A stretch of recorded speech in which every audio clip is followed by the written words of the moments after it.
APC presidential campaign team hits center of commerce, Kano, hopeful of victory.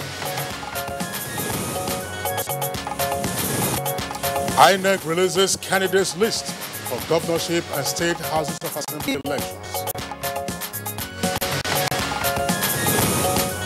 President Buhari's anti-corruption war remains on course. And on Good Morning Nigeria today, our focus is on get rich quick and ritual practices. Indeed, Kingsley, I really don't know how to start it. But from the north to south, east to west of Nigeria, the newspapers, media outlets are inundated with cases of missing persons, ritual killings, kidnappings, abductions, and of course, most recently, the disappearance of, this is ridiculous, ladies' underwears, Kingsley. Ridiculous, but damn serious, Claire. And it's of course the incidents that you've just indicated, the regular fare in media reports these days. Often it turns out that a number of persons who have been kidnapped for ritual purposes are hardly ever found alive.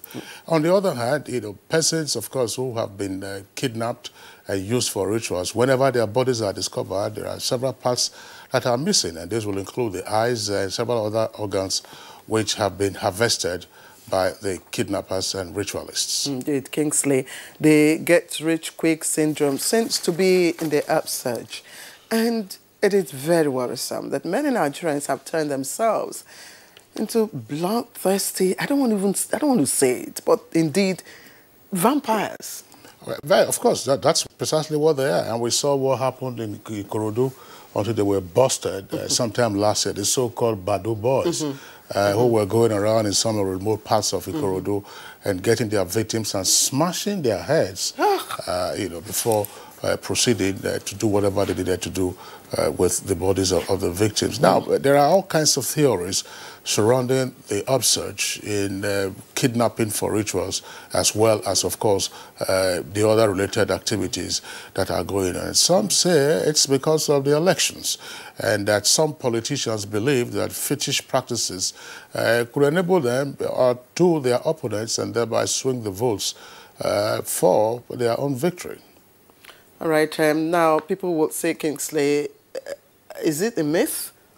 Well, I have no clue. I mean, it's worrisome. I mean, it's as you just said, the latest, the newest in town. Is you find all kinds of persons who are busy collecting the ladies' intimate wear from the lines where they are spread. Precisely, yes. Precisely. Very, very terrible development. So, how true is this allegation? We'll find out today.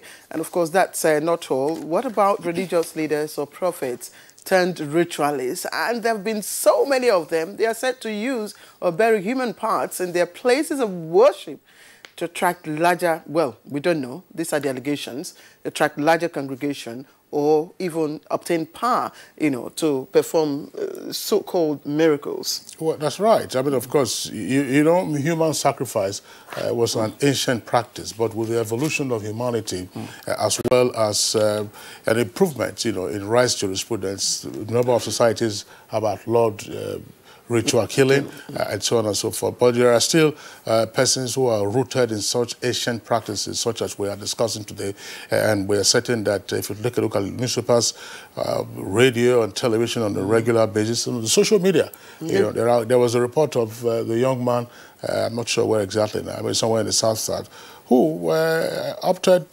to use his mother, for ritual purposes, the so-called Yahoo Plus. And of course, Nemesis caught up with him, according to a report. And the one that used his little niece or cousin, I don't know, also right. From the South. Absolutely. A 200-level university student. The young man ran mad. That's the report. And you also recall the case of the student at the Delta State University in Abuja who was looking for accommodation. And of course, unfortunately, she got lured by the security guard and others. And I mean, she was kidnapped and her organs harvested while she was still alive. Such cruelty, of course, is part of what we are seeing in Nigeria today. Some say, of course, we say those who are in search of political power, presumably, and of course the so-called Yahoo boys or those who believe that they can earn more money by using human parts for whatever jazz they think will be efficacious. Indeed, Kingsley, you just said it, of course, not to forget the one you just mentioned, the young man who allegedly ran mad after using his father, for money-making ritual. Anyway, mind-boggling attacks on ladies for their underwears. We would also like to find out why and what this is all about. And of course, the underlying issues we shall be interrogating on the topic today is get-rich-quick syndrome and ritual practices. All right, it's on that note, we'd like to welcome you to today's edition of Good Morning Nigeria, reaching you as always on the network service of the Nigerian Television Authority. We're right here at the Abuja headquarters studios, and it's a live broadcast. My name is Kingsley Osadolo. And I'm Claire Adelabu Abdul Razak. Thank you for joining us also. And don't forget to be part of the complimentary aspects of this program. We will be looking at the newspaper review, of course, what news is trending today. We'll also bring you business. And then if we do have time, we'll foray into the sports world as well as arts and entertainment and looking at also development on the foreign scene. But right now, Comfort Omodu is in our new studio, getting ready to, of course, give us the latest information this morning. Comfort, good to have you here with us. Good morning, Claire and Kingsley. Good morning, Nigeria. Here is the morning news. It was excitement for the people of Kano as President Muhammadu Buhari returns to the center of commerce towards securing his political base as general elections approaches.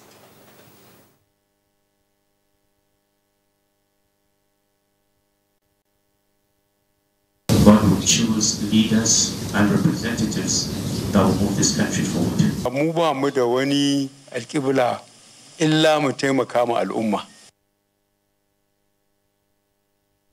The APC presidential campaign team, led by President Muhammadu Buhari, has arrived at the ancient city of Kano. Political correspondent Saliu Abdullahi monitored the campaign and filed this report. And the Independent National Electoral Commission, INEC, has released a list of candidates for the governorship, state houses of assembly and the Federal Capital Territory elections scheduled for March 2nd, 2019. Party, the APC, cannot field candidates in the election. So the party is by court order prohibited from participating in the elections and from sponsoring candidates. That is the judgment at the moment, and we have complied. The Federal Road Safety Corps has been charged with the responsibility of ensuring safety of the roads and election duty vehicles during the 2019 general elections. The charge was given by the Chairman, Independent National Electoral Commission, Professor Mahmoud Yakubu, during the 2019 strategy session holding at the FRSC headquarters, Abuja. Inspection of the vehicles. Do we have the right vehicles? Sometimes, as part of the MOU, we'll ask for a particular type of vehicle, and something else will be brought on election day. It is important to call attention to some contemporary issues at hand, which has been listed for deliberations. Election matches.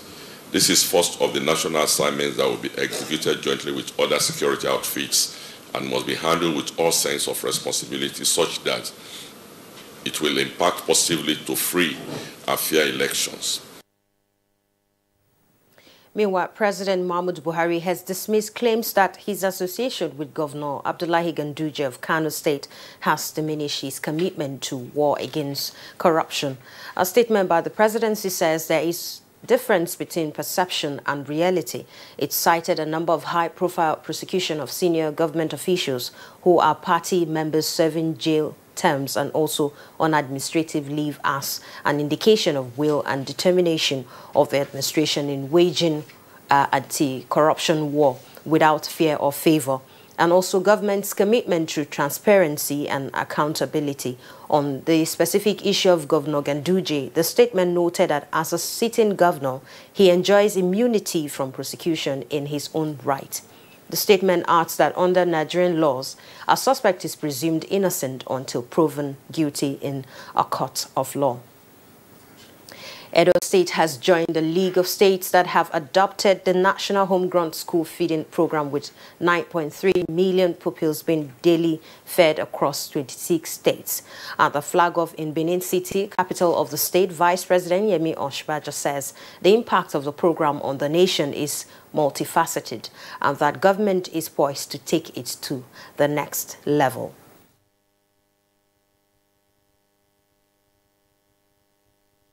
It means that almost every week they will kill 594 cows, 138,000 chickens, and 6.8 million eggs, 83 metric tons of fish every single week, every week.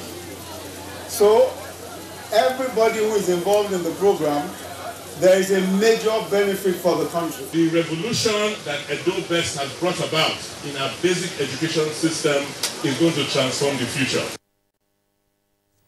The Acting Inspector General of Police, Mohammed Adamu, says the force is determined to ensure optimal professionalism to guarantee the delivery of a peaceful, secure and credible general election in line with global practices. The Acting Inspector General of Police stated this at a meeting with the squadron commanders of the Mobile Force Police Unit in charge of operations at the Force headquarters. He reiterated the force's determination to demonstrate zero tolerance to political thuggery and illegal bearing of firearms under any guise before, during and after the general elections. In line with this mandate and in relation to the election security plans, the mobile police force will be deployed to provide robust protection for local and international election observers, INEC officials, and sensitive electoral materials, as well as critical national infrastructures. The Acting Inspector General of Police also advised all political actors and the electorate to place national security above personal interests and always stay within the ambit of the law. That's the news for now. Good Morning Nigeria continues with Claire and Kinsley after this break. Unemployment, notably youth unemployment, features strongly in our party's manifesto. We intend to attack the problem promptly through revival of agriculture.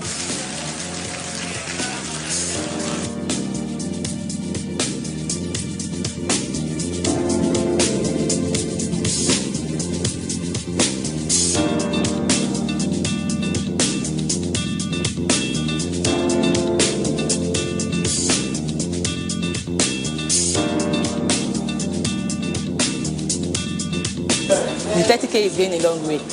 Actually, I bought an acre of land for 60K like 2012, and presently I have a cassava farm and a yam farm.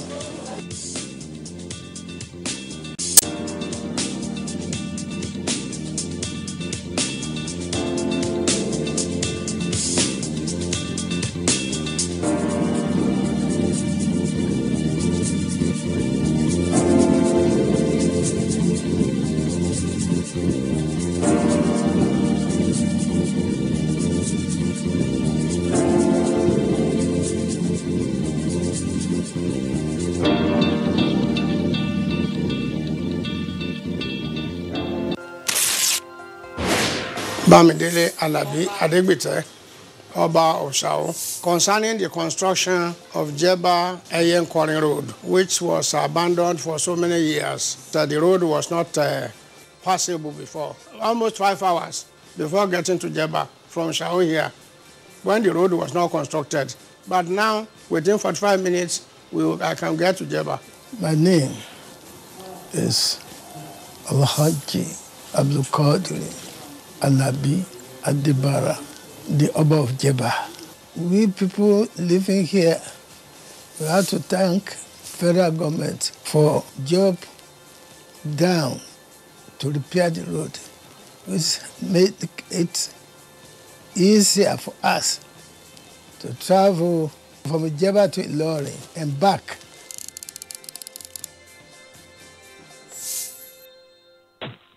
Manager people, make we make the right choice, yo. Make we vote for a man of integrity. Hey, so make we gather together and make this change. Work, my people of Nigeria. Together we go carry Nigeria to the next level. Nigeria side. Vote Baba Buhari.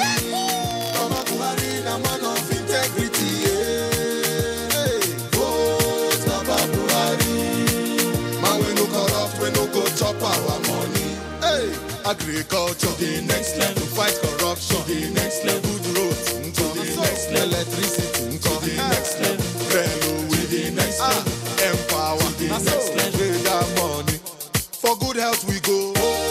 Baba Buhari. My people, for the next level. APC! Next level! Naija people, make we all come out to vote Baba Buhari. This message is from Buhari Next Level Group.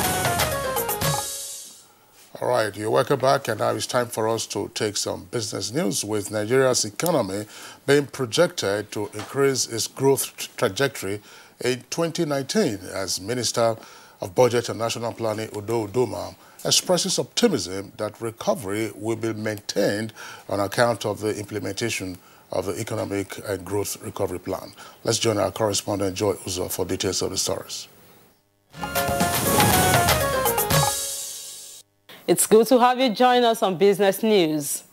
The attention of indigenous business owners is being drawn to advantages on the internet, especially with regards to accurate data on their services.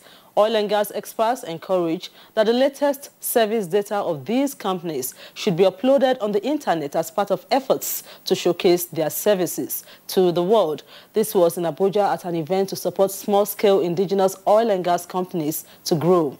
They decried a situation where out of 8,000 registered companies in this category in Nigeria, only 2,500 were active on the internet. However, they are optimistic that with steps taken by the federal government to make use of visibility on the internet as part of selection of benefiting companies as well as reforms in various sectors, the narrative will change. The ultimate objective is to see these budding entrepreneurs grow to become bigger and more significant industry players. After the process, 60 companies were identified to benefit from the initiative as a first step. The present administration is aggressively pursuing reforms that will remove barriers to the participation of new, small, and big players, particularly through its policy on the ease of doing business in Nigeria, which is an integral part of its Economic Recovery and Growth Plan, ERGP. Still on the oil sector, oil prices rose for a third day on Thursday, pushed up by lower imports into the United States amid OPEC efforts to tighten the market, as well as Venezuela's struggles to uphold its crude exports after Washington imposed sanctions on the nation.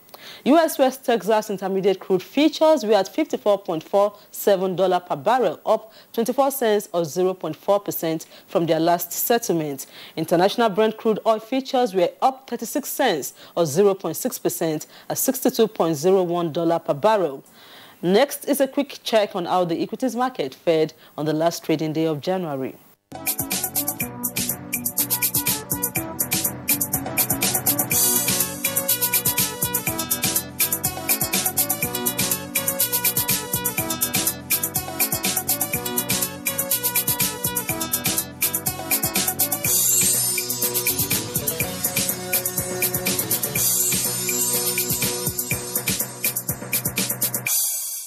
And in other areas, official report from Europe indicates Italy is now in a recession. Output in the continent's fourth largest economy contracted 0.2% in the fourth quarter of 2018 on the heels of a 0.1% drop in the quarter before that. This means 2 successive quarters of economic contraction in Italy officially places it in a recession. Experts cited a decrease of value added in agriculture, forestry and fishing, as well as in industry, and a substantial stability in services. Well, it's not just Italy. Industrial production throughout the whole of the Eurozone slumped into the end of 2018. That report concludes Business News. Thanks for your time. I'm Joy Uzo.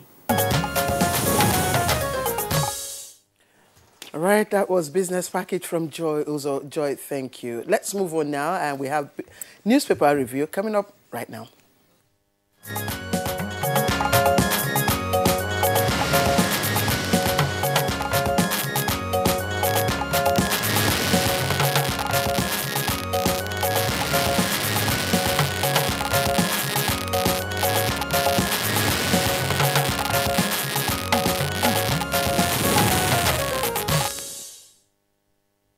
Right, our newspaper reviewer, Bayo Atoyebe, is with us in the studios. As always, Bayo, good morning and welcome.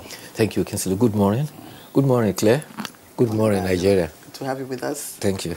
All right, let's begin with you, Claire. Okay, let's start off with Daily Trust. And the lead story on the front page of Daily Trust is on the elections. And it says, Governorship State Assembly elections, INEC's final list excludes APC candidates in Zamfara and Rivers. And there's a rider to that story. That's the lead story. Just a little below the nameplate, you have Onogen's trial resumes at CCT on Monday. You can find the details of that on page 3.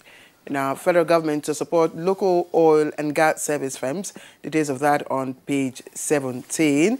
And the picture story you can find just a little below the lead story. President Muhammadu Buhari with APC governorship candidate, Governor Abdullahi Umar Ganduje, at the party's presidential and gubernatorial campaign rally in Kano State. Now you can see a sea of heads, as most of the newspapers we have today captured that rally.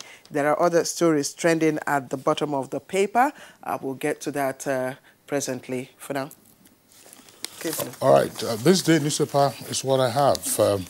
The lead story of this day is on suspended Chief Justice Onome. It says, despite NJC's pendency, CCT insists on Onome's trial February 4th. With the rider, Buhari has been vindicated. That's according to the APC.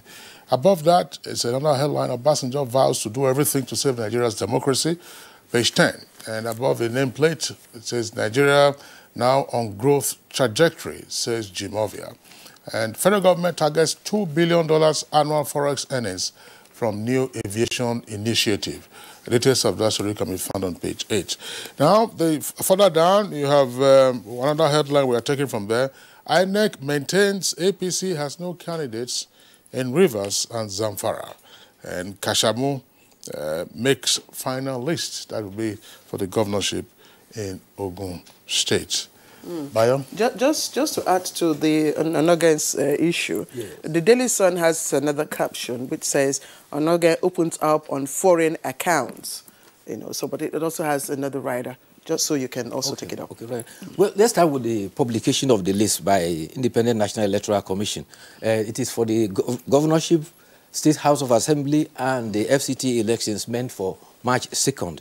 In the list published yesterday, 1,066 candidates are to vie for governors across the nation, while there are 14,583 candidates who are to vie for positions in state houses of assembly.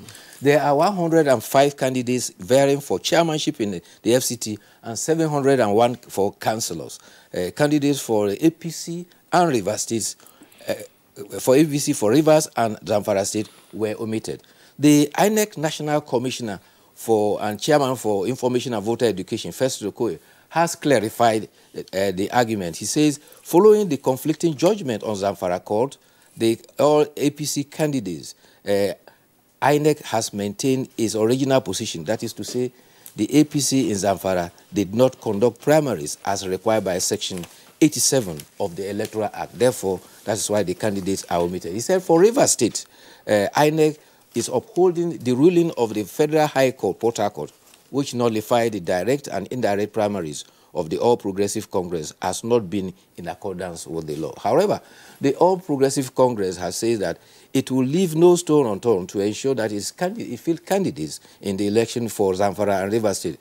Publicity Secretary Issa Onilu faulted INEC's final resolution of delisting APC candidates for Rivers, the two states of Rivers and Zamfara. He says APC will follow up all legal means to contest the Zamfara and Rivers issue. He says this is the same INEC that opponents are alleging that is working for the All Progressive Congress. He alleges that in Kano, the People's Democratic Party did not do primaries, but INEC is not saying anything. Issa Oniru says APC will explore the constitutional option, that of electoral college, that of direct election, and the consensus that is open to its contestants. Already, the party has filed an appeal at the Sokoto Court of Appeal. Now, for the case of the Code of Conduct Tribunal, the CCT is to resumed the trial of the suspended Chief Justice of Nigeria on February 4th, that is Monday. This is followed the ruling of the Court of Appeal dismissing the stay of proceedings. The Code of Conduct Bureau has actually applied to the Code of Conduct Tribunal to resume the trial. There is that piece that Kingsley read from this day, which was saying that the trial is going to go on pending the dependency of the NJC. NJC is an administrative body. It is not a court of law. In fact, some describe NJC as an executive body. It's not a court. So when an issue before it, it should not preclude other courts from discussing it. Kingsley, do you have another one? That's the only paper I have, yes. Okay, let's take a look at the Daily Sun now. And the Daily Sun has other stories. Just quickly take a look at them. Just go to the bottom of the paper.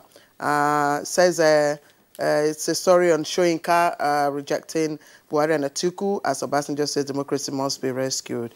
Now, NSA plans to shut down internet to aid rigging. That's Wike alleges. It's on page 41. And Borno engages 500 hunters to fight Boko Haram. Those are the stories from the front page. Kingsley, any other story from you? No, I said it's only one paper I have. All I want to have is an editorial. Okay. That's it, yes. Then maybe we'll look at the editorial. Then. Yeah, Bayo, if you're ready to take the editorial. I know you were trying to clarify an issue with regard to the lead story of this day. It says, despite NJC's pendency, CCT insists on Onoren's trial February 4th. As you said, yes, the NJC is an administrative body, but you know already that at least 3 principal actors in, shall we say, the Onoren case have been asked to respond to the petitions against them that are before the NJC. That includes the chairman of the CCT himself, suspended Chief Justice Onoren, and the acting Chief Justice, Ibrahim Tanko Mohammed, of course, for a number of reasons according to the particulars of the petition. It's not a criminal trial that they're undergoing. So, it's an administrative inquiry. Yes, administrative, you know, pursuant to its taking whatever decisions it will take. So the trial, of course, will proceed. And once the trial is proceeding, there will be all kinds of legal fireworks. So we'll see how that proceeds. Now, what the Court of Appeal ruled on had to do with the application for a stay of proceedings. For a stay of proceedings. One of the issues that the court, that's this Code of Conduct Tribunal, will have to deal with, will also have to be the issue of jurisdiction.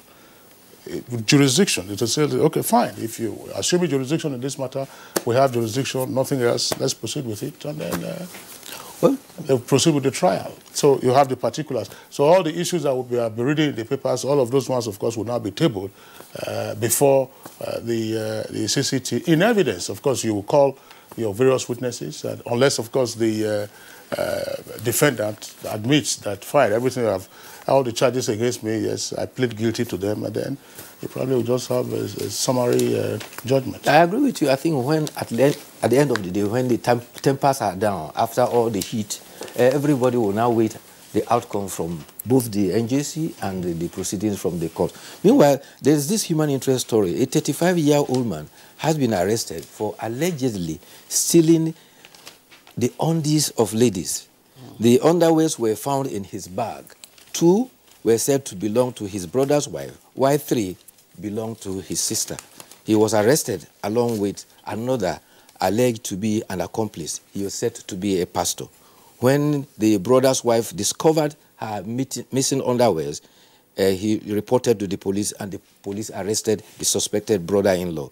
The police public relations officer in Ondo has confirmed that the 5 stolen pounds were discovered from the gentleman, and he is now to be charged to court after investigations. Just in line with what you have just read, Bayo, another human angle story. And this time it's on the page 5 of Daily Sun.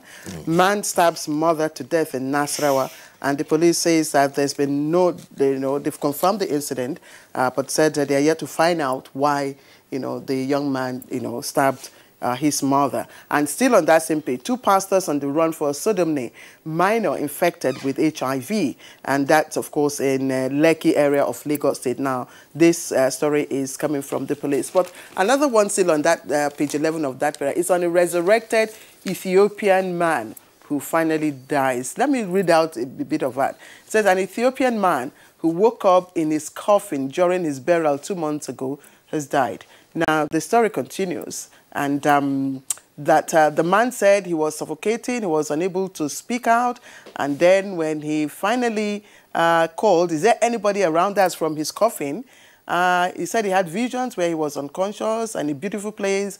The villagers, of course, ran away when he, woke up. Yes, and then the undertaker, who is also his uncle, said he had buried more than 50 or 60 bodies and never seen anything like that. But of course, this story, according to the BBC, said the same undertaker buried the same man for the second time a day after he died. Maybe he went into a coma. Precisely. And came out of that coma, and then eventually he reached the full stop, and so he had to be buried. Meanwhile, there is another strange find here. The officers of the National Drug Law Enforcement Agency were combing and searching for drugs. Guess what they found? They found a man with 244 permanent voters card. This happened in Akwa Ibom. The resident electoral commissioner has confirmed that he has been handed over to him, and the man was to be handed over to the police for investigation. Okay, Bayo, let's take our editorial this morning, and it's from the New Telegraph newspaper at page 15. Preventing violence during and after polls. Yes, the editorial is basing its opinion on recent pronouncement. First, pronounced by the Honorable Minister of Information and Culture, that government has noted the mobilization of bandits and terrorists to cause mayhem, particularly before or probably during the elections. And the minister identified 8 possible states. Also, the National Security Advisor summoned a meeting of governors and also briefed them about intelligence indicating a similar trend. Also, the Minister of Interior, Lieutenant General Abraham Dambazo, has also said that individuals are plotting to stage violence. And so the editorial is saying these are weighty allegations and should not be just dismissed as just flying the kite. And he's also challenging the intelligence and security agencies to do all they can to identify those who are involved and nip them in the bud. Furthermore, he advises the minority party, particularly, for dismissing all those allegations as a ploy to arrest its members. It says that particularly the People's Democratic Party and the All Progressive Congress have resorted to blaming one another, and they are heating up the policy by creating an atmosphere of fear. And he says that they all must be told that their challenge for patriotism requires that this is an election. If there are genuine contestants, they should come open and contest openly, free and fair. The challenge all the time is that you hear about rigging, INEC is rigging, police is rigging. Nobody talks about the politicians who always engage the riggers. That's right, and that's why it's very important that our attention is being drawn one more time to this blight on our electioneering process. But we'll see how it goes. The elections are just 2 weeks away. 2 weeks away. Yeah, today is the first, and today is the 1st of February, and the first round of elections will take place on the 16th. 15 days away. Yes, that's right. Bayo Tebi, thank you for being around. Thank you. I hope you enjoy your weekend. Break a leg. Yes. All right. It's still Good Morning Nigeria. We'll take a short break now. When we return, we, of course, will be dealing with a story that is of interest to all. That's the get-rich-quick syndrome and ritual practices. Hate speech is not a joke. It incites genocide and crimes against humanity. Most of Africa's civil wars are caused by hate speech from one tribe against another. We don't want it here. The Nigerian government stands firm against hate speech. Under no conditions whatsoever should we tolerate or excuse or justify hate speech or hateful conduct of any kind, especially where such is illegal. There's no doubt that the resurgent push for separatism, as well as the rising cases of ethnic and religious disharmony, are all traceable to the growing phenomenon of hate speech. One nation bound in freedom, peace and unity. Nigeria, one nation one people. This is a public service announcement brought to you by NTA.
This is Good Morning Nigeria. Are you ready for what we have for you this morning? Get rich quick syndrome and ritual practices. First, let's hear what Nigerians have got to say on this topic. And our correspondent, Victor Azu, will take us there. Not enough when you arrest somebody who have committed crime. But what are the penalties for those things? Somebody goes steal pants or steal whatever, make money, become rich, build big houses, drive any kind of car, flexing around. You see that there are some upcoming youth or people that will look on to the same person that when I grow up, I want to be like this person. Of course, if one is busy, will you be going about looking for whose pants to steal and whose whatever to steal? Because there's no job. There's no job. So people are jobless, so whatever they can find, whatever they can lay their hands to do. So you just see them going into all kinds of crimes, you know, rituals and all kinds of cults here and there. Talking about societal values is really going down because everybody wants to get rich. They don't want to wait. They want to make sure they get to where maybe their colleague are. They want to be there anyhow just to make sure they get it. And it's really, and mostly some parents are even contributing to this thing. Seriously. Some parents are not helping matters. They want their peers, they want their children to be, to be like the other children of so and so, which is not very, very good for the society. The youth, because of unemployment, that's why so many of them are going into what they are going to now. But notwithstanding, I don't think it's the best thing to do. If only you wait for the rightful time that God have destined you, you get to your destination. That is the truth. Going into crime and doing rituals, that is not the solution. Everybody wants to be rich in illegal way, which is not supposed to be. This country is blessed with everything you need to have to be rich. Not that you must kill somebody to be rich, or that you must cut away, get something to be rich. There are enough potentialities in Nigeria for you to be rich. The increase in crime is alarming in all ramifications, and I tag this in as a result of unemployment, because if there is industries and factories that are working and people are properly, fixed up, all those things will not be going on. The youth are being very lazy. People doesn't want to do things and according to what is supposed to be done. People wanted to get easy access to everything, and it is not done like that. All right, now joining us in the studios to discuss this in further detail, would like to welcome Assistant Commissioner of Police Frank Mba, who is the reappointed First Public Relations Officer. ACP Mba, pleasure to have you again on Good Morning Nigeria. Thank you very much. It's always a pleasure being here. All right. Also here with us in the studios is Reverend Father Chris Ayaun. Reverend Father Ayaun is the Deputy Secretary General and Director of Social Communications at the Catholic Secretariat of Nigeria. Pleasure to have you on the program. Thank you so much. Okay. Good morning, Nigerians. Okay. And Mrs. Frida Okoy, a psychologist, is also here with us at the studios. Mrs. Okoy, pleasure to have you on the program. Thank you very much, sir. Okay. All right, Claire. All right, let me welcome everybody. Should I say, ladies and gentlemen, thank you for joining us. But let's begin by situating the issue of get-rich-quick syndrome and ritual practices. Maybe we should start with the psychologist. Thank you very much. The thing is, most people do not have the patience waiting to achieve what they want to achieve because of greed. Naturally, every one of us have greed in us. But the thing is, how do you curtail this thing inside of you? We all need patience to reach that destination where we want to reach. The thing also is this, there's this trait we all are born with. Naturally, every one of us have we have traits. And environments also can promote either the traits, negative or positive traits in you. Some of us have these traits, either positive or negative, and the environment you find yourself can either promote the negative one. And once that negative one is promoted, in fact, you won't have the patience. You just want to get something done, like you just don't want to wait. Is there a shortcut to getting rich? Shortcut. Of course, if you want to say shortcut to getting rich, you have to get your hands dirty. You have to get your hands dirty. It means you want to commit crime. You want to kill someone. You want to go into ritual for you to be able to make quick money. Okay, so there's no shortcut. There's no shortcut. Well, you were talking about traits that we all have. I'm sure you were referring to the acquisitive tendency, the tendency to acquire. I mean, if right from being a toddler, you see that manifesting, of course, which then gets escalated when greed sets in. Is that what you're referring to? Yes. Okay, I think we'll return to you, but again, to get into the context of what we are discussing, we have all kinds of reports, the social media, the traditional media, with regard to the wide manifestations of various forms of practices, which point to rituals, usually again for purposes of either economic or political power. In Lagos, where ACP Frank Mba was, for a while you had the menace of the Badu boys. From time to time, there are all kinds of ritualist dens that are exposed, and then much more lately now, we have seen scavengers for ladies' intimate apparel. But what are the numbers that we are seeing here? How widespread is this? And what is it that the police records show? Oh, well, first of all, let me say something. We are indeed in a trying time. Like the psychologist said earlier, there have always been this desire by man from time immemorial to be successful. man has always struggled to be on top of his situations. There's nothing wrong in people being ambitious, positively ambitious.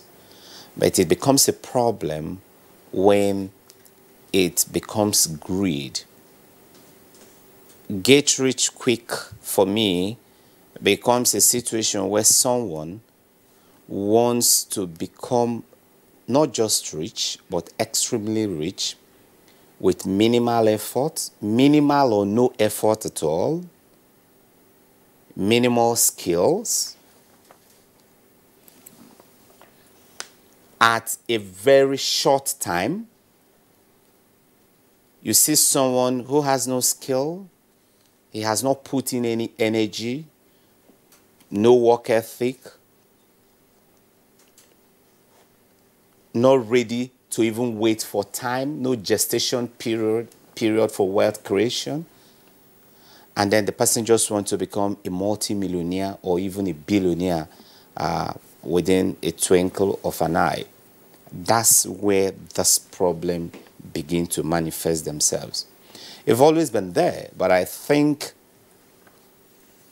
a combination of factors are now beginning to push them to the brim. One of them, like the people that were interviewed, identified, is actually the problem of unemployment, but it goes beyond unemployment. Because if a young man is properly trained, he will stand the temptation of time. If every other person who is unemployed on the streets or in our country or in the world begin to embark on crime, then the world will probably return to what Thomas Hobbes described long time ago. The world will become nasty, brutish, and short. Life, actually. So we must begin to look at where we got it wrong. Are there things that we, our parents, or we as parents and guardians ought to do that we're not doing? What are the things that the religious organizations are supposed to do and they are not doing? What kind of preachings are we seeing? The prosperity evangelists out there, how are they pushing out their message?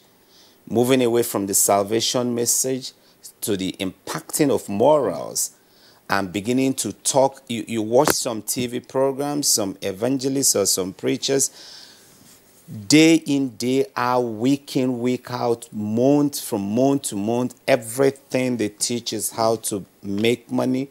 And when people come in to give testimony that they have made it, nobody wants to know how you made it. I was in Lagos as a police officer. We investigated a case of someone who stole about 20 million from a very big hotel in Lagos. And when we were trying to recover the money, we discovered that he paid almost over 50% of the money to a church as a donation and as tithe. And nobody bothered. So it's a combination of so many factors that are actually driving this. And unfortunately... You know, SCP, sorry, Kingsley asked if we could have, a sense of, numbers, statistics. Because in 2017, for instance, we have quite a number of, reports on the social media, on newspapers, of arrests, investigations going on. I will not be able to throw exact figures as we speak. But all I needed you to understand is that the issue of stealing of underwears is a recent phenomenon. Precisely. But we have other trends before. We have cases of ritual killings. We have cases, I've handled so many cases while I was at State CID Panti. We've seen young women being lured to prayer houses, and from prayer houses, all these local prayer houses, and from prayer houses, they are hypnotized, and someone somewhere leads them to the outskirts of the town or the bank of a river, and they are murdered. We've seen people, in fact, there was a particular incident in Ikorodu where it happened during the Muslim fasting period. And at the breaking of the fast, people were happy and everybody was just eating from one place to another. And someone lured a very young boy into another room, asphyxiated him using the pillow, and harvested some parts of his body. And when this young man was arrested, when we arrested them, he actually buried the body of the toddler. But when we eventually arrested him, got the body exhumed, and we subjected him to a kind of interrogation, I asked him, who is your father? Who taught you this? And he said his father. And I said, who is your father? I wanted to hear a name like Dangote or a name like Otedola or any of the billionaires and multimillionaires. And then he mentioned the name of a man who is so wretched, so poor. It was as at that point in time we visited him, he actually had stroke and he was in one local place where he was being treated. So you begin to wonder, why will you do a thing that never worked for your father and you think is going to work for you? Some of us actually don't even believe that people make money through these ways. I don't believe it. But unfortunately, even the Nigerian home videos have also projected some of this so strongly. And these are some of the things we need to begin to look at. We need to look at the messages we are putting across. We need to, even when we tell stories of folklores, we need to look at the kind of stories we are pushing out to our the younger generation, because sometimes they take these stories hook, line, and sinker and begin to run with them and actually think that if I do these things that was shown on Hollywood, not knowing that these are make-believe stories, that they indeed will work for them. And incidentally, again, for us as police officers and for us as law enforcement officers, we don't investigate rituals.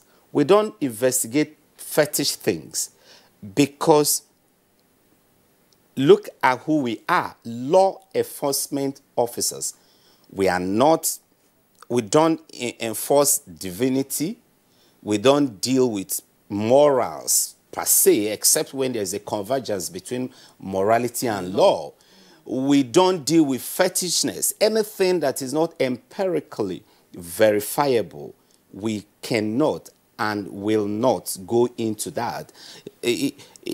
And again, there is these whole things are tied together. No, cultism, ritual killing, and fetish practices. You would not investigate fetish practices. Well, of course, there are aspects of the criminal code that relate to that. But would you like to add a proviso to what you just said? Provided that there is no grievous bodily injury to a human being, or otherwise. No. Yes. If somebody should steal, let's say, underwears, for example, and we get him arrested, of course he has committed a crime. You can look at the whole laws and begin to situate it properly. You can charge him for stealing. You can charge him for conduct likely to cause breach of the peace, for example, because if he's a female hostel, and he's caught trying to remove underwears from the drying lines, it could cause a commotion, and he could even be lynched at that point in time. So for us, again, that's conduct likely to cause breach of the peace. So you can, when you pick up such suspect, you look at, and that's why I say those aspects that are empirically verifiable. But sometimes people expect us to be able to say, oh, what those fetish aspects which are beyond the comprehension of the law and beyond the comprehension of our investigative tools, of course we won't do that. If somebody is dragged to a shrine, for example, to forcefully take an oath of secrecy or all those practices, of course we can bring them under the law, because we have what we call trial by ordeal and so many other things. But we can't begin to go into the nitty-gritty of what they do behind the scene. We don't have the capacity. I can't investigate. I'm not an Ifa priest. But Kingsley, sorry, before we bring in Reverend Father Chris Anyao, ACP Mba, are ritual killers intentional killers?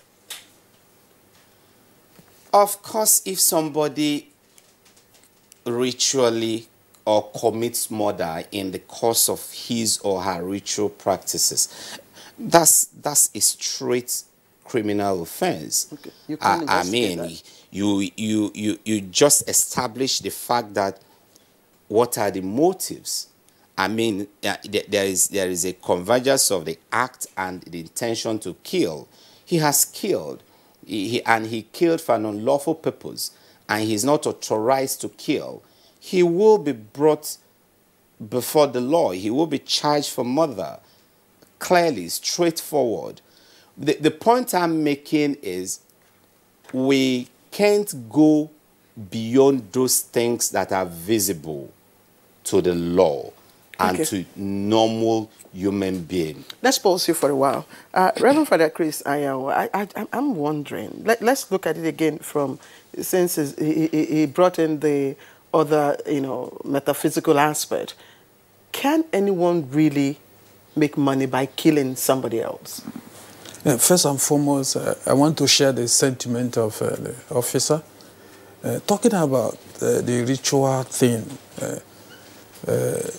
ritual practices, fetishism is an emic attribution of powers to objects or persons, and the use of those powers for selfish reasons, for manipulations, to get influence, to get power and money. These are things that people, seek, so to speak. Is it mere myth, or can it be? Yeah, it may not be mere myth because there are powers. I tell you that there are two operating factors in the world, the power of goodness and the forces of evil. These are realities that are there. If you go to the book of Revelation, chapter 12, verse 7 to 8, the war broke in heaven, and Michael, the archangel, had to fight war with the dragon, who had power. God gave him powers before,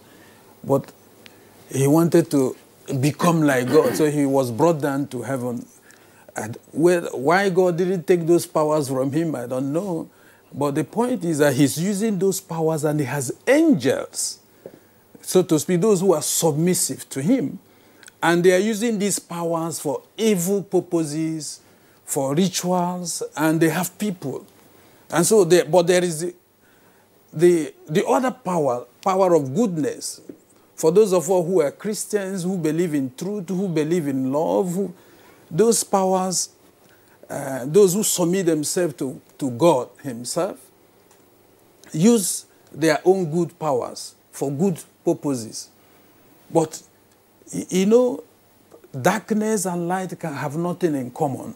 But those of us who stay in the light will overcome at the end of the day. And so there is that struggle. There is that struggle. Who should overcome? But at the end of the day, goodness will overcome evil. But it's patience. We have to work hard. And men of goodness should come together to fight the forces of evil. But they can't give up.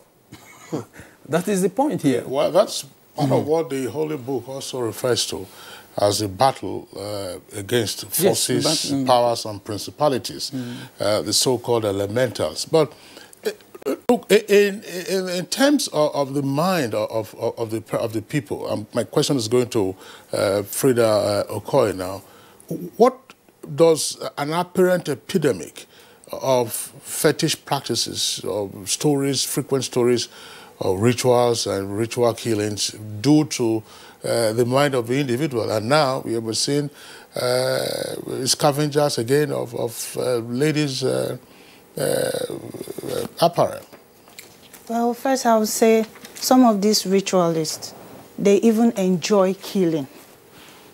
They have less empathy for people. So they enjoy killing. They enjoy it. When they kill, that part of them is satisfied, that appetite.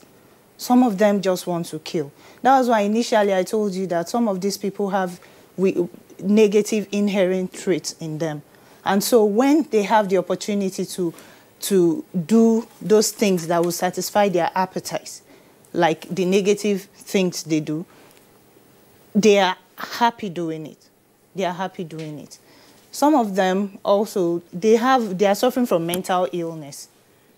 It's just that in Nigeria, we do not really recognize psychologists. If not, some of these people on the streets that kill, they are suffering from mental illness. And some of them have psychology, their conscience is underdeveloped. Sorry, some psychologists have gone ahead to categorize, this kind of people. There are those they call the psychopath. Yes. There are those they call the delusionist. There are also those they call the nihilist or so.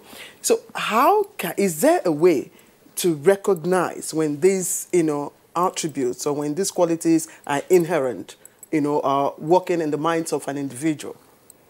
Okay. The thing is this, when you see a ritualist, what comes to your mind first? Why is he doing it? Why is this person doing it? Some other person might decide to commit a crime and feel guilty. What I'm saying in essence, are there the recognizable attributes when you see someone, okay, maybe this person might have a tendency to do such and such a thing?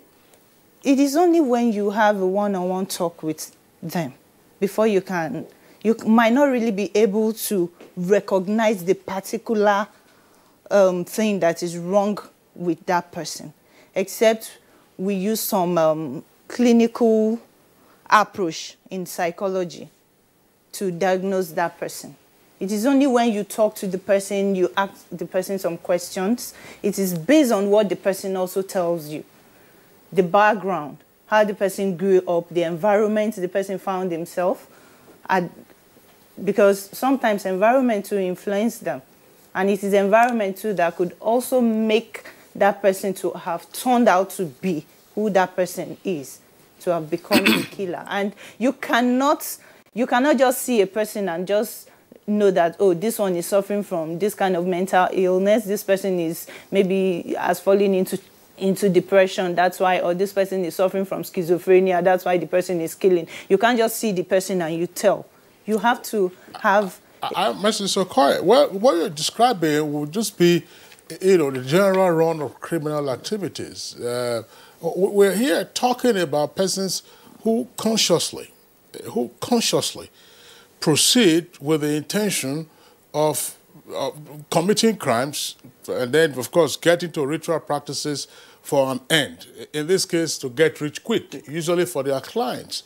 Now, Reverend Father Chris Ayong, let's just try to sketch something here so that we can have an understanding.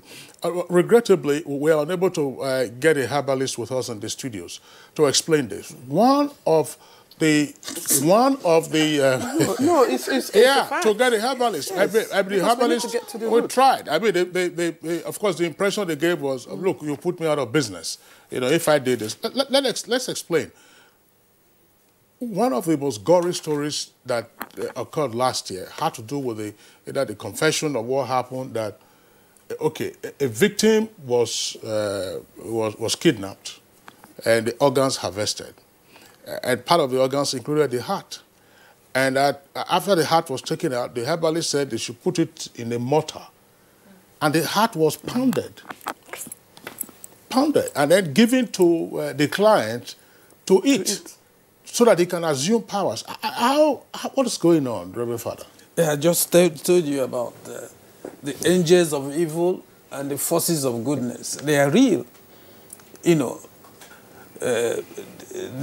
influence the society. They influence politics. Everywhere where you have power. And they use lies. They use manipulation, deception to lure people into what they do, just to achieve what they want.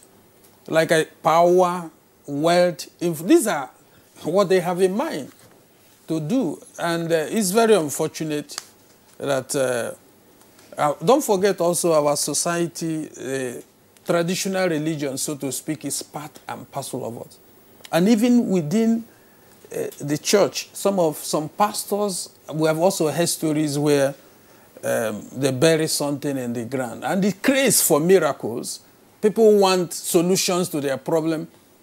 And of course, you know also that our health system is also failing, that people would want to crave for what they want by all means and get miracle, get what they want, instant results. Like the psychologist said, lack of patience for all this. But the issue is that there are people who are protecting themselves, who are just to put the agenda of evil in the society to cause mayhem, to cause harm. It's real.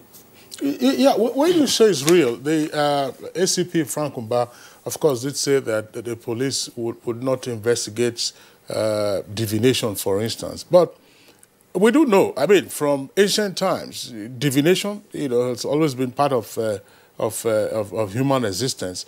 Now, from divination to all kinds of other occult practices, where people assume that they can have powers, oftentimes temporary, and then they get on. I see the linkage. I don't know whether you are the right person to answer this question, but I'm just asking it. Perhaps you have an ecclesiastical perspective to it. What occurs in the metaphysical world such that, as they claimed, if they gouged out the eyes of a victim, they will have money, or if they cut, you have all kinds of stories that you hear. You say, go and bring the kidney, go and bring the heart, go on. How would that manifest into money? I mean, we are all sweating. We are sweating here every day. We are sweating here every day to earn money. Would that put you on the stock market? These are mysteries that are difficult to understand, but the world is wide. There are different types of spirit. The Bible says, God has powers over everything. Like I said, I just gave you, the scripture says in the first letter of St. Peter, chapter 5, verse 8, the devil is prowling around looking for someone to devour. We have to stand strong in faith. We are fighting principalities and powers here. So these powers exist at different levels. But God has the authority and the power to control everything. Okay? But like the devil, one of the manifestations of the evil is lies and manipulation. That they manipulate to deceive people at all times. But the emphasis on attraction, what the eyes can see, materialism, in order to achieve what they want. Okay, let me bring the psychologist again, just before we introduce Frank comes in. Again, like Kingsley asked you earlier on, very young Nigerians are unfortunately, involved in this very terrible act. And again, I'm wondering, what is the psychology of rituals? What does it do to their brains and their sense of reasoning? When that happens, what is going on in their minds, in their subconscious? The thing is, that part of them in their mind that is supposed to tell them that this thing you're doing is wrong is dead. That part of their mind, which is their conscience. That part of them is dead. We all have conscience. When we do something or we're about to do something, our conscience will tell us if what we're about to do is wrong or right. And even when we are doing something wrong, our conscience still tells us that this thing we're doing is wrong. These people, that part of them is dead. So they just do it. And they are happy doing it. No. I'm sorry. If I say no, I'm not necessarily disagreeing with you. When you say they are happy doing it, is there something Machiavellian about this? Say the end justifies the means. The young man says to himself, or the young lady, or whoever, the client, could be middle-aged or otherwise. For politics, we have seen, there have been some reports, I'm sure Frank Umba would attest to this, there have been reports of some politicians whose photographs have been published. You saw them taking their bath at a cemetery. Taking their bath at a cemetery. In the middle of the road. Sometimes at midnight, yes. Taking a bath. Some of the intersections, you see all kinds of fetish objects. So, but for the client who says, listen, I need a human part, I need this, I need that. Again, as Claire asked, what's going on in the mind? Look, You are a human being. I'm a human being. Why do I think that I need another human as a trophy to enable me, ride high? That's what I'm asking. Well, that's like I told you. In fact, there are three aspects here. We have the id, the ego, and the super ego. That id is the one that no matter what, if you want something now, that part of you, we all have it, will tell you, I want this thing now. Now, I want it now. And if you can't control that thing in you, you can do just anything that any other man asks you to do. You can go ahead and do it. Okay. As a psychologist, we'll take advantage of your presence here with us. The id, ego, and super ego. Yes, that's fine. That's elementary psychology, as some of you would say. Yes. What then are the factors that will push you to respond to the urgings of your id? Mm-hmm. Others would not also say, no. Yes. Environments. The people you surround yourself with. Okay. Maybe politics too.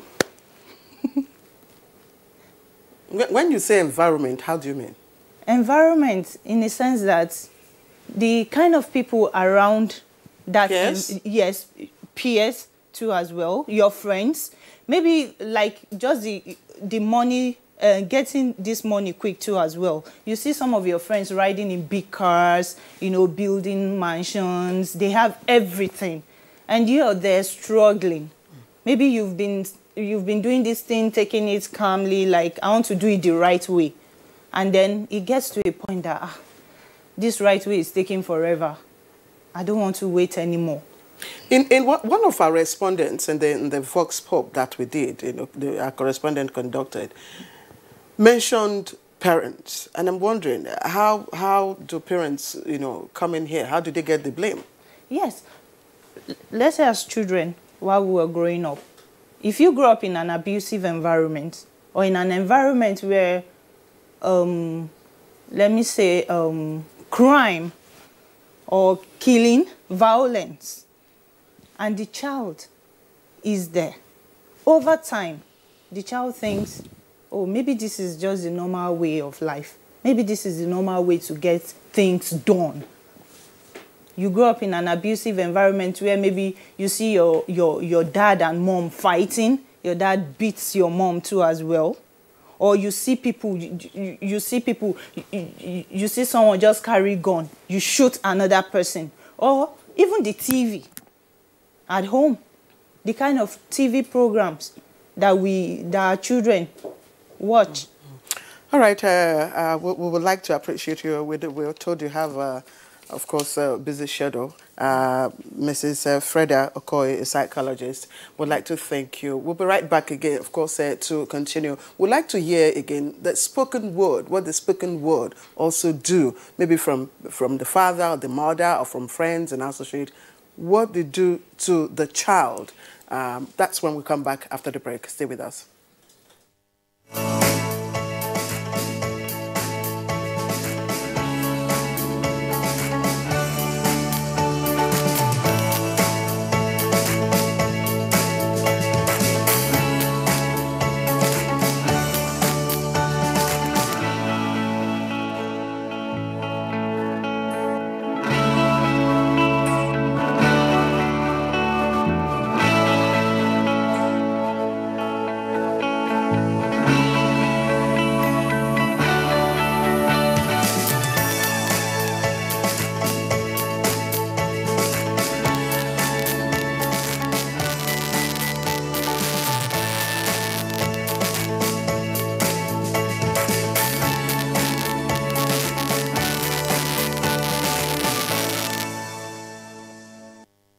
TATV College regrets to announce the postponement of 2 short courses, Camera Operation Techniques and Photojournalism Photography, earlier scheduled for 4th February to 1st March 2019 and 4th to 29th March 2019, respectively. A new date will be communicated to the public as soon as the general elections are over. All inconveniences caused by this postponement are regretted. Please, for further inquiries, please contact us on 0803 314-4383 or 0806-980-9807. TV College Jos, training you to be the best you want to be.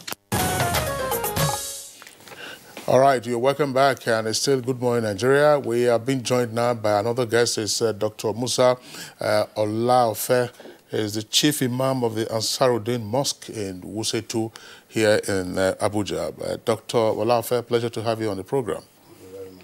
Okay, we're sure that you've had the benefit of listening to the comments by our other guests while you were waiting to be called in to join this conversation. Of course, our focus is on ritualists, ritual murders, and the get-rich-quick syndrome. Plus, of course, acquisition of political powers by those who believe in such things. The Reverend Father has talked about some relevant aspects of the Holy Bible, but of course, sometimes we also hear there are also stories about marabouts and so on and so forth, what they do, divination and all kinds of things. But what's your take on what is playing out in society with a rash of ritual killings? Well, if we go back to the Holy Quran, that is where I'll start from. Almighty Allah said, Bada'uz billahi minash shaitanir rajim, bismillahir rahmanir rahim. Man qatala mu'minan muta'ammida fajazawhu jahannama. Anybody that kills anyone intentionally, the abode of such people is hellfire. So from the point of view, you will realize that God does not even give room for anybody to kill anyone, because He created all of us for a purpose.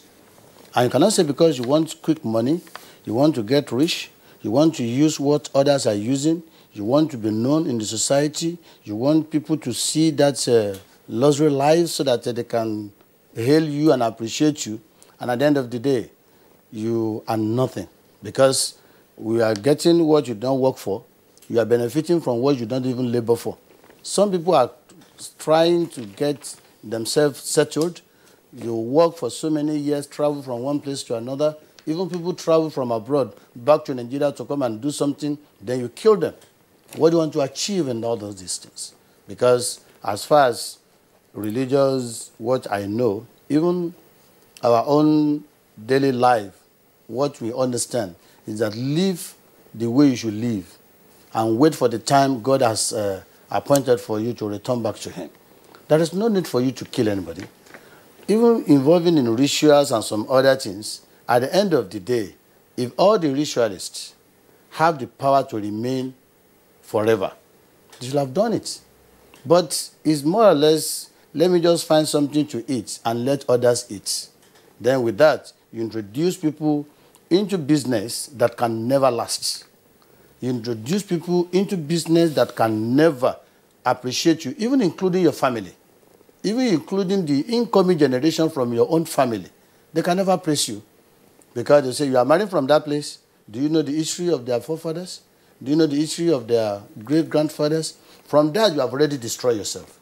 So it's better for you. You don't even involve in all this spiritual and killing, doing all sorts of other things. Even when you abuse somebody, is it not even better than killing someone entirely? So these are the things we see that we need to refer back to our Bible, refer back to our Holy Quran. We should be reading it.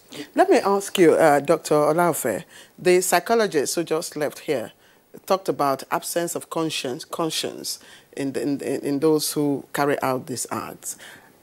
But I also know in the Holy Books, there is a place that says, no one is without conscience. Everybody, every human being has a conscience.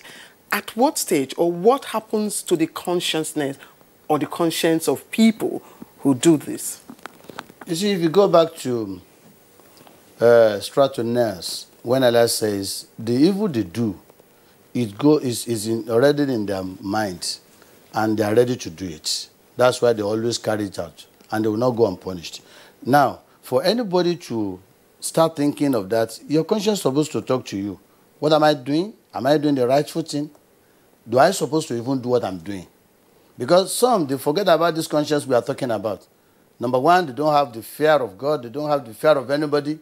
And they don't even fear the death. It can come to them. And they'll keep on telling you that even have you ever seen anybody that died and be resurrected and ask him questions, all this type of thing, because they don't have the belief in the Holy Book. They don't have the belief in themselves. They don't even have the belief in the community or environment they find themselves. And that's why you see that that conscience is not there. Somebody who has been stealing for long, then when they were being caught, taken to police, they will say, this is my first time.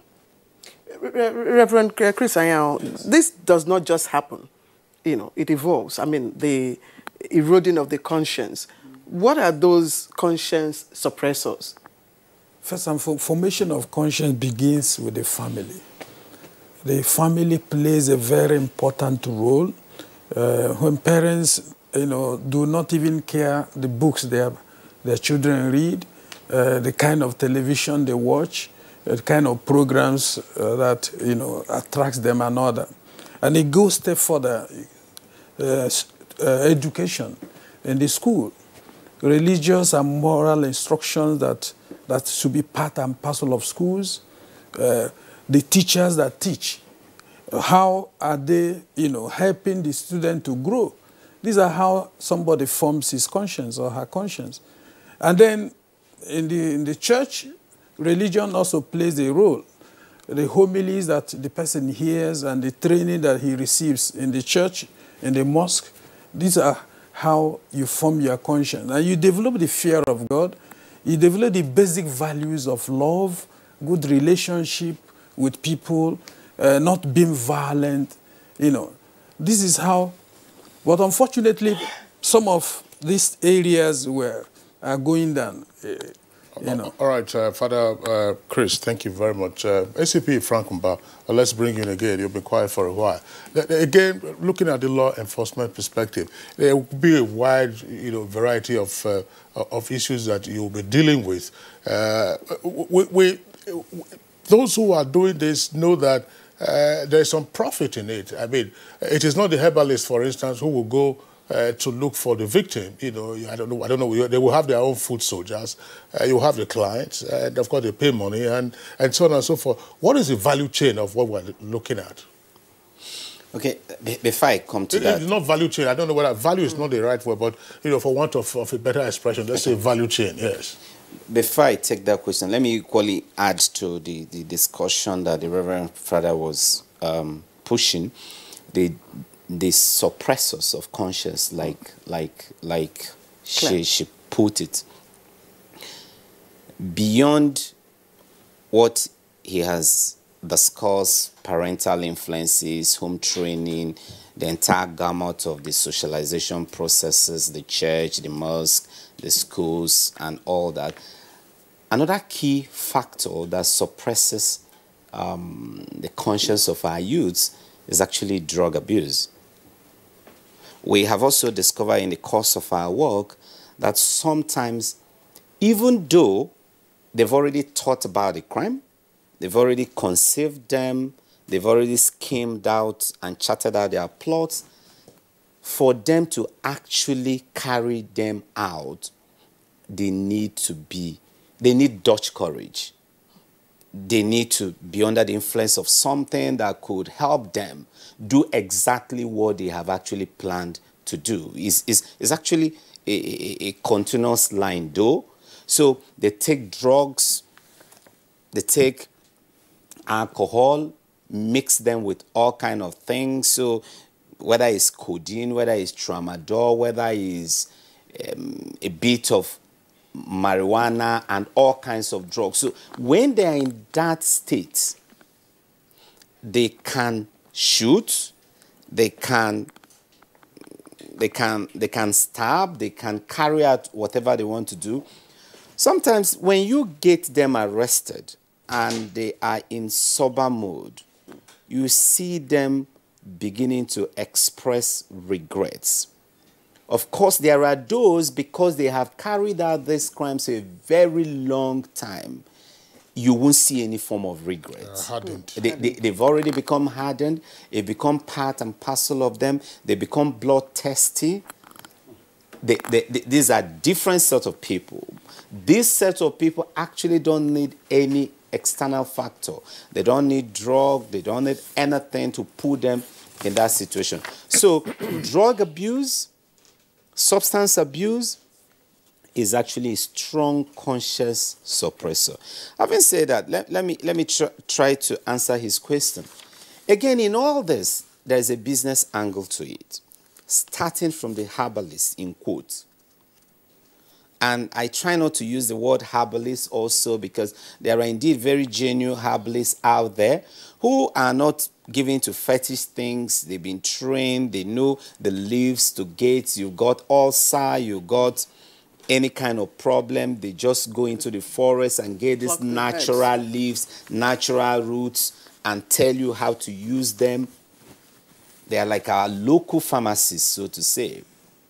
But for these other native people, the babalawos, a lot of them know that even what they are doing lacks any form of potency. They know, because we've dealt with them, we've arrested them. And they just create a very fearful environment around them, decorate them with skulls and all kind of things, spill goat blood and everything. And then you call me, you begin to panic. Together with their incantation. Of course. Because we have gone to some of those shrines and pulled them down. And nothing happened to and you. Nothing happened to any of us. Bring them together, set them ablaze, arrest the so-called native doctor, charge him to court, get him thrown into the prison, and nothing, absolutely. If he has that kind of power, he will bring down thunder on us while we are trying to pull down his shrine. But what do? They hypnotize these young men and women. And when you look at them, they are poor. They are struggling to earn a living. That's the Babalawo himself. I'm talking of the Babalawo himself. That's right. He has sons and daughters that he's trying to see through the schools, through universities. So he's extorting money from people, and that's the beginning of the business angle. So they know ab initio that they are just on a frolic of deception, but yet they push it through very strongly, because that's their stock, that's their trade, that's their business, and they would do it as professionally, in quote, as they can, as you will do your journalism job. We've also had cause to interact with some of those babalawos, and they tell us, my son, you know, when I was telling this young woman to go and bring heart, or I never knew she would be able to do it. To get it. Okay. I have collected so much money, and I needed to discharge this young man. So I say, go and get me a human kidney or a human part. I thought he would run away. I never knew he was going to do it. You were talking about someone pounding a heart. When I was the police PRO in Lagos State many years ago, we arrested a young woman, a prostitute. She actually stole a baby and pounded the baby. Jesus. Not just heart. I mean, full, whole being. Was she and deluded? Used it to produce a powder, ostensibly to get more clients, to become a distinguished street worker. Commercial sex worker. Are you serious? To become exceptionally successful in her trade. And when we got the doctor, I think... The native doctor. I think Mavela Boibo, DIG retired, was the commissioner of police then. He was CPA, as he then was. And it was something that shocked all of us. Sometimes as a police officer, you've been on the field for decades, you thought you've seen it all, and there are some crimes that you see. At the end of the day, you go back, you get to your house, you get to your home, you can't eat well. It takes you days for you to come around and continue your normal routine. Was she diagnosed? Well, our interaction we had didn't show anything that suggests she needed extra diagnosis. I mean, we have, there are people we see and we send them to the psychiatric hospital. Particularly, we've been working, while I was in Lagos, we worked extensively with the psychiatric hospital at Yaba. And even when I was in state CID, we send people, we make referrals to them at all time, and we depend on their report to actually proceed on the other aspect of our investigation. So when the native doctor that was working, the Babalawo that was working for her was arrested, he actually said he never, in his widest imagination, believed that the young woman was going to carry out those things. That this is something he has told so many people in the past, and after he had collected lots of money from them, once he tells them that, they pull out and they never come back. So that's fraud. So and that's what I'm talking about, the business angle. Yeah, manipulation. Yes, manipulation, deception, fraud. You know, gentleman Kingsley, I'm wondering, why is it that the repercussions, from those that have been apprehended and what happens to them eventually, and by the way, whatever they get, it's usually short-lived, and their end is usually very grave. If they ever get it at all. Yeah. So my question is, why is it that the repercussion is not able to dissuade others from, also engaging in such vices? I think, again, we also need to look at the narratives we are putting out there. We just need to change the narrative and send this message strongly that this thing doesn't work. As long as we continue to send messages across that, sometimes it works, but it works, is short-lived, a lot of people will tell you, if it's going to just be for 2 weeks or for 1 month or for 5 years, why not? Yeah, because nobody lives forever. In fact, somebody will say, I mean, you remember 50 Cent's video, the video on crime and stuff, which he did, I think the title of that movie was Get Rich or Die Trying. And so they will say, well, rather for me to be poor, I would rather get rich or even die trying to become rich rather than live a life of abject poverty. But such movies, such narratives help to actually send wrong messages and put our youth on the wrong path. Is it possible, therefore, Claire, I'm just saying, again, we don't, all of these ones are just matters arising now, for the National Broadcasting Commission to pay closer attention to the kinds of movies that are shown with regard to some of these fetish messages, what is doable, what is not achievable, X, Y, Z, considering the apparent linkages. I'm sure perhaps more studies will be required, to get the linkages right. But let's bring in again Dr. Olaofe, the Chief Imam of the Ansaruddin Mosque in Wuse too. We'll be talking about Babalawo and the herbalist. Again, there are sometimes references to some alfas. What is the role? How do they get into all of that? Because just as Reverend Father said, some of them will purport to derive their powers from the holy books.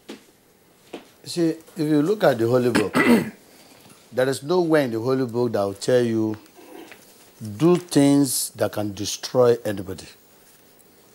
You see, people believe that when they are not educated, when they don't have any concrete job doing, when they ask people, what are you doing for a living? Person will tell you that, well, I'm just an imam in a mosque. What else do you do again? I'm not doing anything except to receive visitors, those who will come for special prayer, those who will do this one. If these people come for you for the first special prayer, there's no need for you to introduce another thing to them. Pray to them or pray for them. When they go, if God answers their prayer, you are not even the alphas and omega. You are not the one to answer their prayers, but tell them that, please, I've already prayed. God the Almighty, we should be expecting hope from Almighty God. But for you to say today, that thing you asked me is, you can't it done, it's already done. And if that thing fails, you now come back again. Madam, honestly, what you told me that will happen did not happen.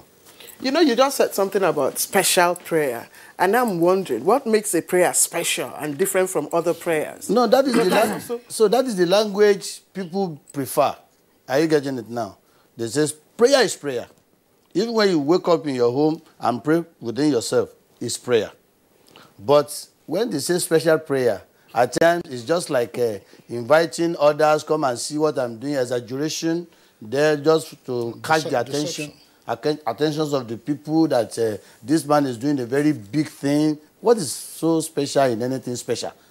Prayer is already special because when you talk to God, you are talking to him specially within yourself. But by the time, even those prophets of Allah, Zachariah, Ibrahim, they did not invite anybody to come and see what I'm doing. So they always say, God, you know me. You know what I need. Do it for me. And it ends there. All right. Okay, thank you very much. Of course, you know, again, we have a number of reactions that our viewers have sent in. Number of tweets, we'll go through them now and return to our guests. Mutana Farouk tweet says, fetish practices for quick cash are mostly perpetrated by the youth whose mindsets are engrossed with laxity and levity. This is the luxurious lifestyle of some Nigerians, especially those who tamper with the national treasury. The luxurious lifestyle has wrongly paved the way for moral disarmament. All right, Mike Kanyako tweets, the desire to make money by all means among some Nigerians is very worrisome and very unfortunate. Appropriately, these individuals engage in all types of indecent acts to achieve their means, wicked and inhuman objectives. They kill, they believe in charms and fetish small God gods. Yeah, that's right. You know, these charms that they talk about, I've been since, I'm sure, ACP Frankumba, you see them regularly. All those boys who go on operation. By the time they are gone down, normally you strip them, you will see all kinds of small calabash and then hanging around, tortoise or whatever, cowrie shares and so on. So those things don't work. That's what it means. If they work, go and stand in front of an AK-47 and then see what happens to you. Now, Festus Akimboyewa has this tweet. It says the upsurge in savage crimes such as kidnapping, ritual killing, and harvesting of human organs for money is scary, as many innocent citizens have been killed through these heinous crimes. Even the dead, who are supposed to be resting in peace in their graves, are not spared. And Adekunle Olayemi tweets, the main reason is lack of moral values and poverty. Second, the society has turned upside down in the sense that no one recognizes those who have good names or virtues any longer. Instead, they praise rogues and hoodlums and make them feel better than those who have virtues so long as they have money. That line is also being pursued by Dele Jack Solomon, who has the next tweet. It says, the reason for the rise in the kind of crimes you are discussing in Nigeria today is that our society has made us understand that nobody will reckon with the poor.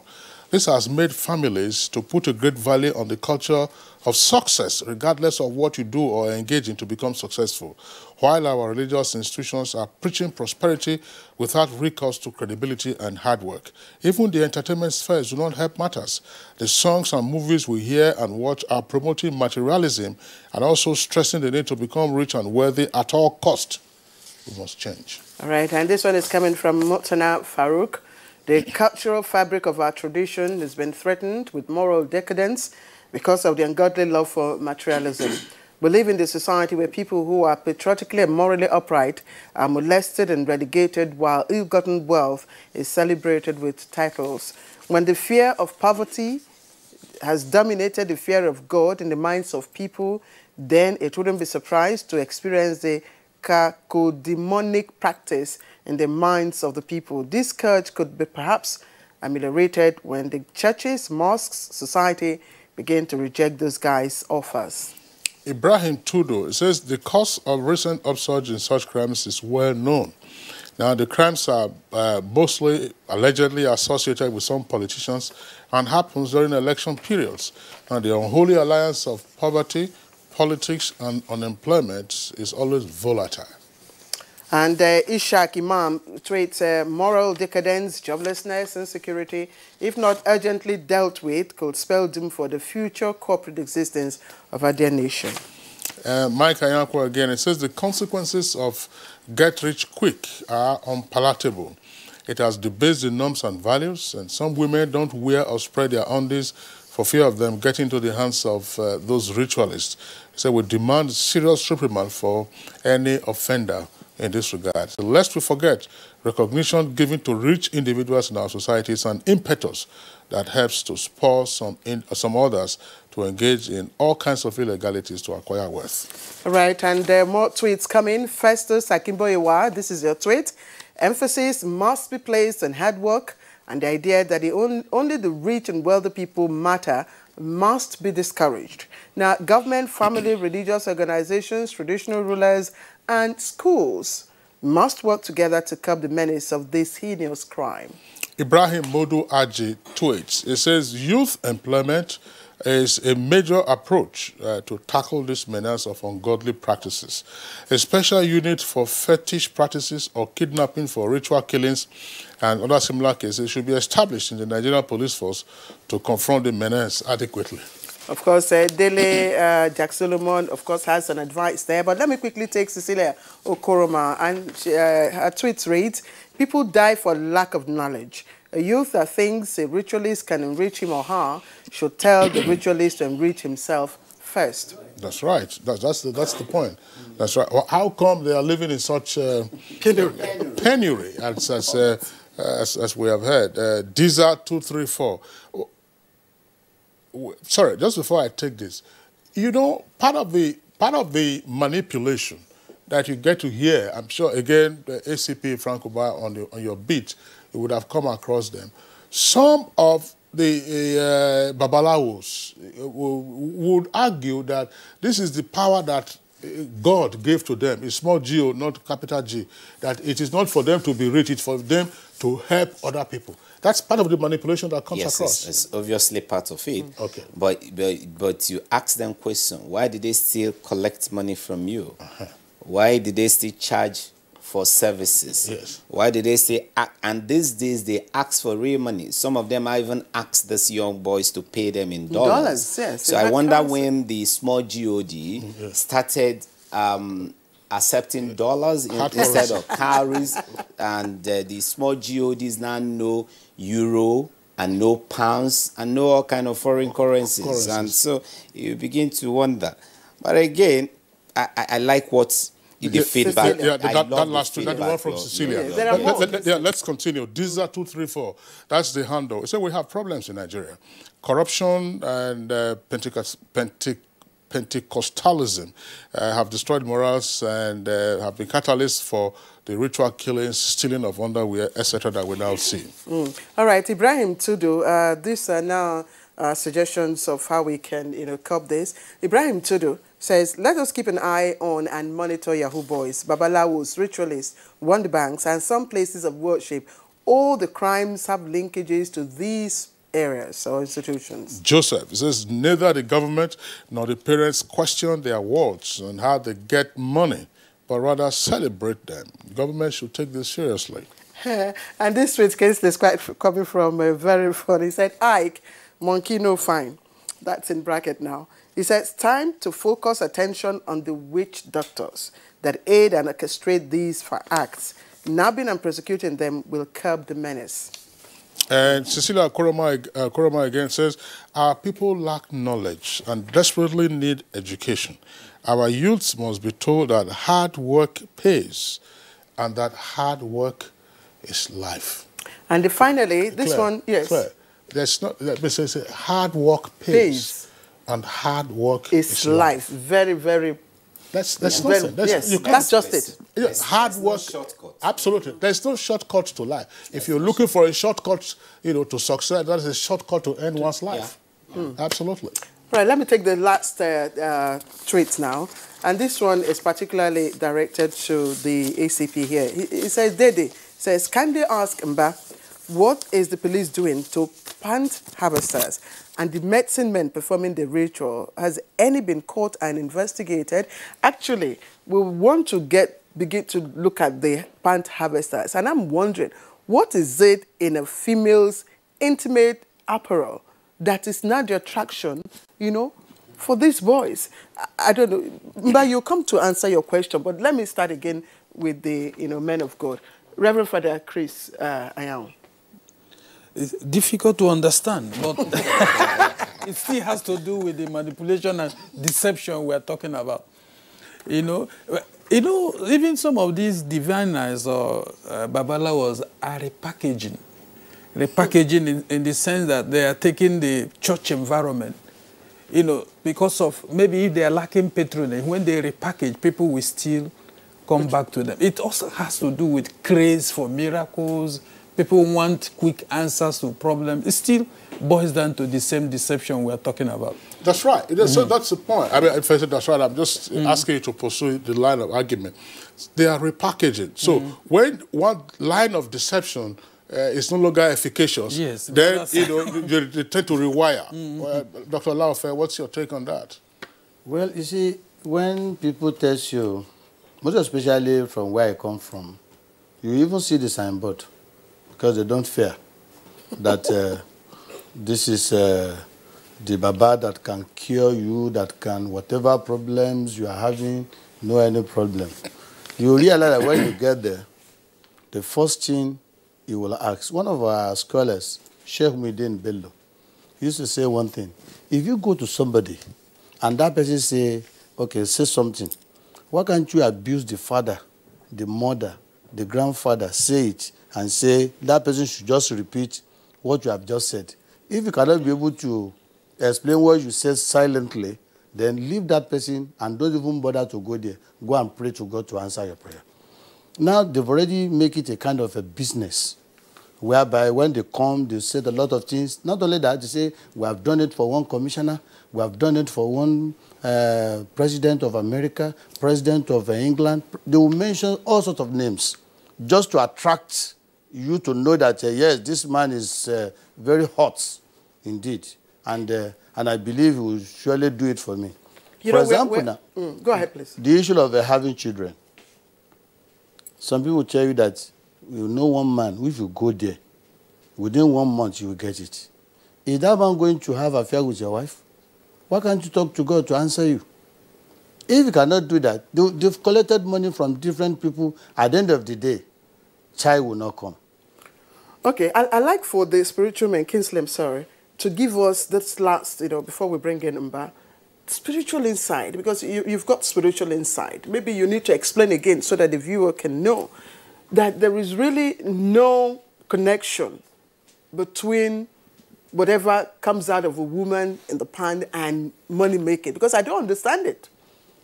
You see, they have nothing to, when we are talking of spiritual people, we are different kinds. Some will tell you, I have nothing to do with all those things.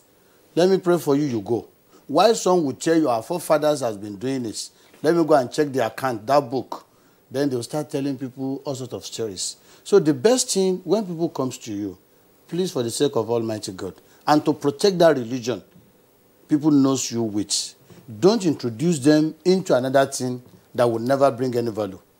So because spiritually, when you lie to people, and when they see you in any public appearance or whatever, the first thing, don't mind that man talking. He's a great liar. But if you talk to them and say, let's leave everything in the hands of Allah, who can do it for you? Even when they see you, you'll be the first person they will praise. because you don't put yourself in the positions of alphas and omega that you can do everything. Okay, all right. Thanks a lot. I don't know. Some of these things are rather bizarre. I mean, to say the ladies' intimate wear that we are fine. Why can't they go to all these bend-down boutique, you know, where they have the second-hand items? If you say you are looking for what has been used before, so go on. I'm sure if they were looking for you know, whatever quantity, they will find them. They have those bend-down boutique where they will be ringing bell on them. I'm sure Frank Oba, in the mid-80s in Lagos, around Oshodi Isale, they were selling some of these things 250, 250, you know, but you know, that's what they were, 250 kobo at the time.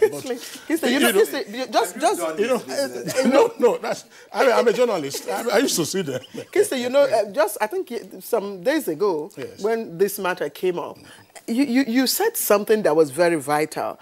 In the past, women, you know, really do not expose their intimate apparels, you know, in the public glare, yes, that's right, you know, where people can easily get access to. So what is happening? What have you found out? You know, these are very, these are very difficult and weird topics to actually discuss. I think, again, because women are also becoming very bold, and a lot of them are fashionistas, and they compete even with undies in terms of, oh, I wear Victoria's Secret, I wear D&G lines of design. And so particularly when you have female hostels where girls live in clusters, you expect those girls that have those beautiful collections to want to spread them on the line, take the whole line, and even when they are dry, they're supposed to pack them in, leave them for a while for the not too privileged ones to see the kind of collections they've got. But again, I think, but I still... No, but he's making a point. Yes, but that's true. That's true, because they always want you to know that... To see what they've got. Oh, yeah. So I mean, so are there Gucci panties? Yes, I've got them. You know, stuff like that. So answer this question. What has the police done? We're doing what we can do, and we will continue to up our game. I mean, if we're not doing much, you wouldn't be reading in the newspapers about those arrests being made. But like I said, when we make this arrest, we can only charge them to court for those definable offenses. And that's exactly what we will be doing. But we need to go beyond that. Like both of you have said, like almost every discussant here has said, this kind of, this categories of crimes or categories of misdemeanor, we need tools beyond the classical law enforcement tools to actually deal with them. And that's where the socialization process comes in. That's where the whole process of education, enlightenment. We keep talking about the kind of the messages and narrative. Look at songs like, if you don't get money, hide your face. I mean, that's a song. I mean, so I wouldn't know the other lines in the music, but I've heard the song, if you no get money, hide your face. I mean, so that's where NBC comes in as that's like, oh my God, don't even get close if you are not rich and wealthy enough. So we need to begin to query some of these messages. We need to begin to retool them. We need to begin to redirect those messages. Our people need, our younger generation need to know there are no shortcuts to wealth. In all the books, in all the studies I've done, there are only two shortcuts. And they are inheritance and lottery. But the percentage of people in the world that got rich through lottery and inheritance are so insignificant that you cannot go that route to become wealthy. All right, Assistant Commissioner of Police, I'm afraid we just have to stop at this point, but we'd like to appreciate you. Of course, your first appearance is your second missionary journey as We welcome you. Thank you very much for coming. It's a pleasure. All right, let's also appreciate Dr. Musa Olaofe, who is the Chief Imam Ansaruddin Mosque, Wuse 2, here in Abuja. Thank you very much. Reverend Father Chris Ayamu, I would also like to appreciate you for coming. Thank you very much. Thank you. All right, Kingsley. Yeah, that's of course, we'd like to thank you for tuning in and then for sending in the tweets. That's it for us on Good Morning Nigeria for the week. We're back on Monday, same time, 7 o'clock in the morning. Until then, enjoy your day and have a lovely weekend. I'm Kingsley Osadolo. Sorry we couldn't bring you the complimentary packages. We will try and do that next week. Join us on Monday. I am Claire Delabu Abdurrazak. Bye-bye.